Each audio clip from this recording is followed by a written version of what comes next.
La lanza del emperador, por Aaron Dembski-Baunin. Barco de los muertos. Cruzar la Gran Grieta mató a 5.931 de la tripulación.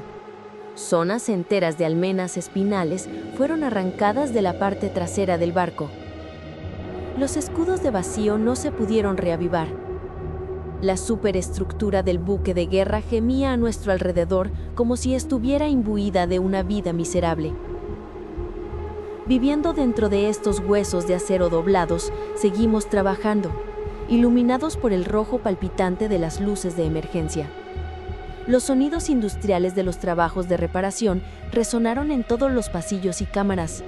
Entre los choques metálicos, escuchamos el canto de oraciones corales que invocaban al emperador, al dios máquina y a su hijo renacido.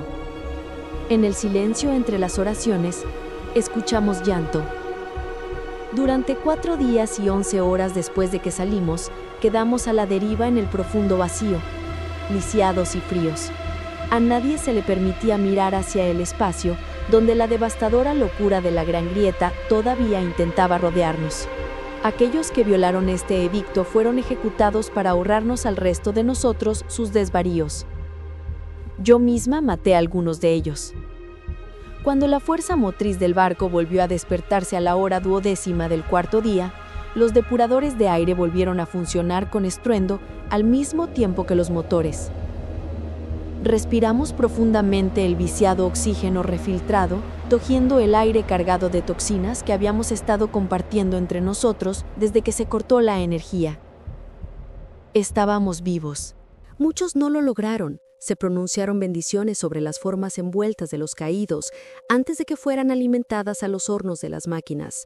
Al morir, sirvieron al buque de guerra una última vez, esta vez como combustible. Ninguno de nosotros salió ileso, pero estábamos vivos, vivo y en el lado Nilius de la Gran Grieta. Nos llevó 52 días recorrer el estrecho de Épona a través de la grieta y casi nos costó el barco, pero habíamos sobrevivido. Habíamos dejado atrás el imperio, no había vuelta atrás. El barco nunca se mantendría firme para un viaje de regreso. Mi amo dio la única orden que podía dar. Establecía rumbo hacia Nemeton. Nuestro barco era la fragata clase Espada, el Devout Abjuration, con una tripulación inicial de 24.690 almas. Éramos poco más de 2/3 de esa cifra después de las bajas al cruzar la Gran Grieta y los disturbios a bordo que siguieron. Exilio. Esa fue la palabra que usó mi maestro para la misión. La idea se filtró entre la reducida tripulación, tal vez en virtud del hecho de que era cierta. ¿Qué esperanzas teníamos de volver a ver nuestro hogar? El Devout Abjuration zarpó con una tripulación completa de humanos y servidores, pero la ausencia de otros marines espaciales fue una señal reveladora.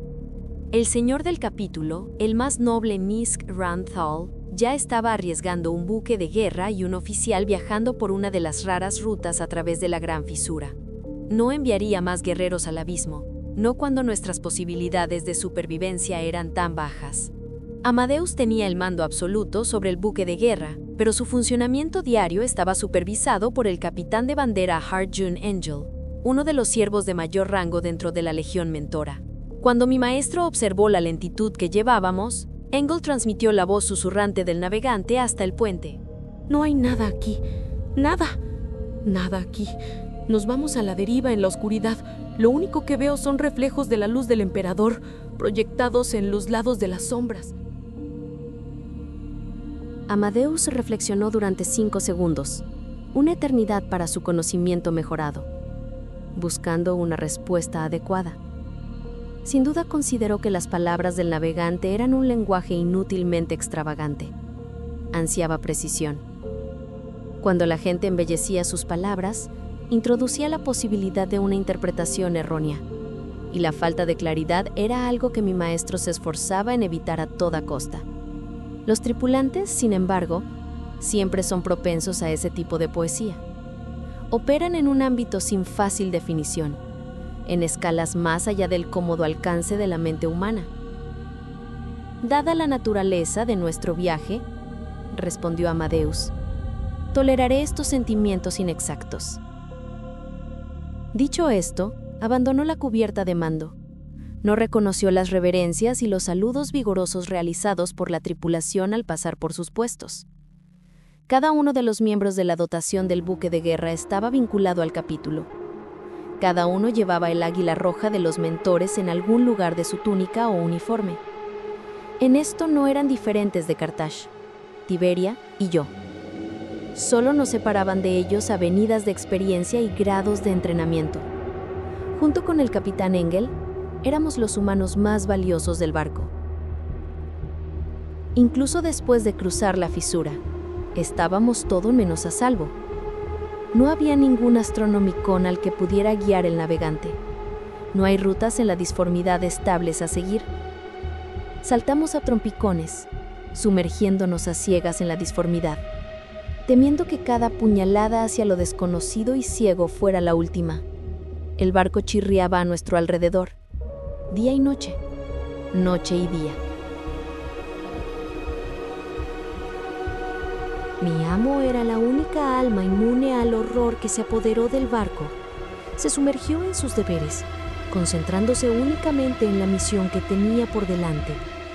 Cuando Amadeus no estaba entrenando, estudiaba para prepararse para su misión y archivaba sus observaciones con uno de sus hilotas. Generalmente era Carthage. De nosotros tres, Carthage era el más cercano a él, aunque esa es una descripción relativa, ya que no éramos más que herramientas para Amadeus. Consideraba nuestra individualidad de la misma manera que consideraba los rasguños en la carcasa de su Volter o la mella en el borde de su espada reliquia. Divergencias menores que lo señalaban como sus posesiones, pero funcionalmente no diferentes a armas de guerra similares. Esto no nos molestó ni lo combatimos. Éramos esclavos, entrenados mucho más allá de las habilidades de la mayoría de los demás humanos, pero esclavos al fin y al cabo. Su actitud hacia nosotros fue enteramente natural, acorde con nuestra formación de toda la vida. Amadeus apenas durmió. A los de su especie se les exigía un ciclo de sueño de 4 horas cuando soportaban sus agotadores rituales de entrenamiento, siendo esta cifra la duración rigurosamente investigada necesaria para descansar el tejido muscular sobrecargado y el cerebro transhumano estimulado por sustancias químicas. Podía sobrevivir durante semanas con solo unos minutos de verdadero sueño, resistiendo la acumulación de toxinas somnolientas en su torrente sanguíneo. Pero eso era una cuestión de necesidad, no de optimización. Amadeus dormía exactamente 239 minutos cada ciclo diario en la celda asignada para su uso. Dormir tanto tiempo era una indulgencia, una que consideraba prácticamente descuidadamente a pesar del mandato inscrito en su traducción fragmentada del Codex Astartes. La laxitud era anatema para él. Equilibró su desacostumbrada ociosidad comprometiéndose a un régimen de entrenamiento aún más estricto que las tradicionales 15 horas al día. Nunca lo detuve a tiempo. Cuando comía sus porciones de gachas ricas en nutrientes, a las horas asignadas en cada ciclo diario, su cuerpo maltratado y bañado en sudor pedía alimento. Yo lo sabía tan bien como él, porque monitoreé sus datos de bioestabilidad en todo momento. No hubo ningún momento en el que no tuviera sus signos vitales funcionando, desplazándose por el interior de mi ojo izquierdo. Entrenó con espada y Volter, peleando en la sombra y disparando en seco durante horas tras horas de ejercicios de entrenamiento. Se esforzó a sí mismo a través de desafíos físicos y repeticiones cardiomotivadoras que romperían músculos mortales. Luchó contra escuadrones, hordas, ejércitos de holofantasmas. Me ordenó drenar ritualmente su sangre para debilitarlo antes de una sesión de entrenamiento de cada 5, obligándolo a un mayor esfuerzo y resistencia en respuesta. Corría milla tras milla sin aliento todos los días a través de las laberínticas entrañas del barco. Observé los picos de datos mientras él empujaba repetidamente su corazón primario al límite, obligando a su corazón secundario a vivir con exceso de trabajo junto a él. Consideró que este régimen, en sus propias palabras, se ganaba el lujo de dormir. También entrenamos como era nuestro deber, pero ni remotamente al nivel establecido por nuestro Señor. Un día me dijo que le disparara. Estábamos en las cámaras que usábamos para el combate hololítico, aunque hoy nos estábamos concentrando en una batalla cuerpo a cuerpo con espadas y culatas de armas. Nuestras armas estaban cargadas con munición real para mantener el peso exacto, como lo sentiríamos en el campo. La precisión era la consigna de nuestro capítulo. Amadeus entró al final de nuestra sesión, mirándonos a los tres mientras estábamos formando un grupo suelto. Estábamos exhaustos tras 2 horas de entrenamiento, empapados de sudor y agobiados por nuestras armaduras y armas. El sudor me picaba los ojos hasta tal punto que incluso parpadear era un alivio. Nos inclinamos ante el acercamiento de nuestro maestro. Estaba desarmado. «El loto segundo», dijo. «Dispárame». «Maestro, con todo respeto, nuestra munición está viva». Mi error fue dudar, porque sacudió la cabeza y miró a Tiberia. «El loto tercio, dispárame». Tiberia no dudó como yo, apuntó su escopeta y disparó. O lo habría hecho si Amadeus no hubiera apartado el cañón con un golpe en un movimiento borroso, y la arrojó al suelo. Su nuca golpeó la cubierta con un fuerte golpe. Se había movido rápido, más rápido de lo que cualquier humano no aumentado podría moverse, pero Amadeus estaba encima de ella, con su bota en su garganta. Los marines espaciales tienen una forma de moverse, una fisicalidad en sus más simples movimientos que surge del poder inherente a su forma.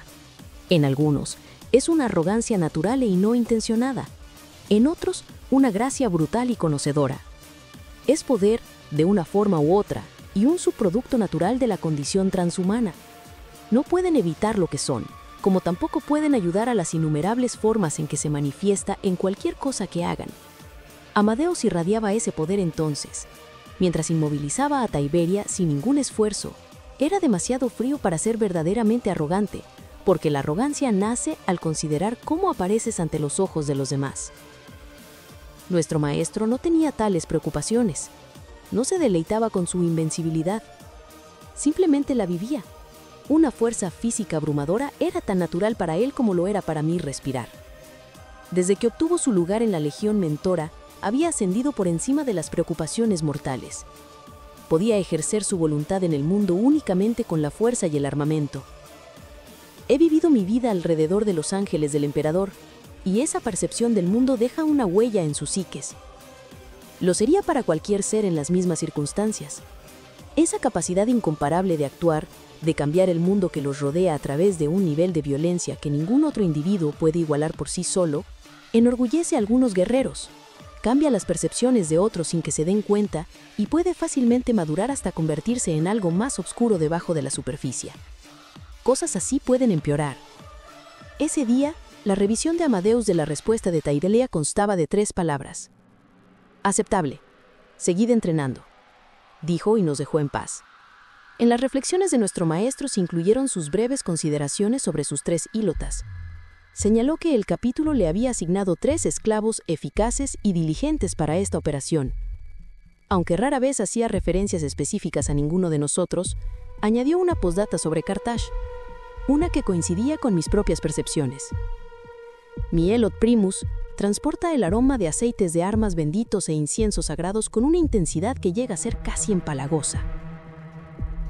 Me había dado cuenta de esto. El olor sagrado envolvía permanentemente a mi compañero esclavo como un aura, y me pregunté si había algún pecado o castigo en su pasado que requiriera este esfuerzo de santidad. Tiberia, en su manera avergonzada, insistía en que había sido ciertamente un pecado obscuro, y miraba a nuestro superior ílota con abierta sospecha, como si su crimen secreto fuera contagioso. Carthage, con infinita paciencia, nos aseguró que era una cuestión de simple devoción. Me pregunté si alguna vez había tenido aspiraciones de sacerdocio, pero cuando se lo pregunté, sonrió tristemente y no dijo nada más. Amadeus ignoró el asunto por considerarlo carente de sentido. No afectó nuestra competencia y por eso fue tolerable. Pasaron otros 43 días antes de que llegáramos a Nemeton. Un viaje que habría durado apenas unas horas antes de que la aparición de la gran fisura extinguiera la luz del emperador. Más miembros de la tripulación murieron, decenas, luego cientos y finalmente miles. Algunos murieron de hambre cuando los laboratorios botánicos se pudrieron. Algunos fueron envenenados por agua contaminada cuando los purificadores de agua fallaron una y otra vez. Algunos se suicidaron al darse cuenta de lo lejos que estábamos realmente de la mirada del emperador. Debido a nuestro rango entre los humanos más valiosos a bordo del barco, estábamos protegidos de las privaciones. Amadeus no nos dejaría morir. Sin embargo, las entrañas de nuestro buque de guerra se convirtieron en una necrópolis. Organicé equipos funerarios para recoger los cuerpos y durante un tiempo, en nombre de la pureza, los hornos de a bordo quemaban carne y huesos con tanta frecuencia como combustible de Prometeo. Muy pronto, los muertos fueron reprocesados como pastas nutritivas para aquellos de nosotros que aún vivíamos. No necesito un recuerdo eidético para recordar ese mal sabor. A veces todavía me despierto con el sabor en la boca. Nuestro buque de guerra, el Devota Abjuración, apestaba como un osario. Los depuradores de aire no pudieron filtrar el hedor de la pira funeraria. Incluso el incienso sagrado de Carthage, tan omnipresente en nuestras cámaras comunales, a menudo se veía abrumado por el hedor a humo que reinaba en todo el barco. Cuando por fin entramos en el sistema Ophion, una sensación que era demasiado cansada para llamarla alivio se extendió entre el resto de la tripulación. Cuando amaneció el último día de nuestro viaje a la luz del débil sol azul de Nemeton, nuestros supervivientes eran solo 10.170. En el mismo borde del sistema, el crucero de ataque de los lanzas del emperador, el Hex, se deslizó hacia nuestra zona de enfrentamiento, con el armamento equivalente a un paisaje urbano rodando para apuntar a la fragata mucho más pequeña que cojeaba hacia su territorio. Estaba rodeada por alas de caza que pintaban el vacío con finas estelas de plasma, y estaba escoltada por 2 destructores, cada uno de ellos rival para la abjuración por derecho propio. El Hex nos había estado esperando. Evidentemente, satélites del vacío profundo y puestos de vigilancia habían marcado nuestra aproximación semanas antes de nuestra llegada. Exigió que lo siguiéramos hacia Nemeton, donde nos abordarían y nuestro barco sería inspeccionado. Si te niegas, su capitán nos informó, seréis destruidos. Si levantas tus escudos o agotas tus armas, serás destruido. Si buscas salir del sistema, serás destruido. ¿Entiendes estos términos? Lo entendimos. ¿Obedecerás? Cumplimos.